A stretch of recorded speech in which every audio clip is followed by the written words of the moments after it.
साउनी ए साउनी फेरि एक गिलास रक्सी देऊ न हौ कस्तो जाडो भयो के को एक गिलास अघिदेखि एक गिलास भनेर 10 गिलास चट्काइसक्यो कुरुक्क गर्छौ नत्र गाला पड्काउनु पर्ला फेरि मेरो गाला पटेका हो र पड्काउँछौ साउनी अब त तिहार पनि गइसक्यो पटेका पड्काउन पाउँदैनौ तिमीले मेरो दिमाग नतताउ है छिटो गर्छौ तिम्रो बुढीले फोन गरिसक्यो मलाई मेरो बुढी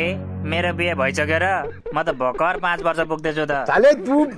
अंकल तपाईलाई धेरै चढिसकेछ घर जानु के अब ओइ कसलाई अङ्कल भनेको तैँले कसलाई अङ्कल भनेको अहिले एक दिएर उडाइदिन्छु है अच्छा आफै झ्याप भएर उडिनाछ हामीलाई उडाउँछु भन्छ यहाँ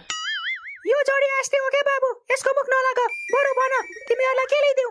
हामीलाई 3 कप तातो चिया ल्याइदिनु अनि 3 प्लेट चाउमिन पनि ल्याइदिनु ल आन्टी के बोले भाइ ओइ पागल भइस चियासँग चाउमिन कसले खान्छ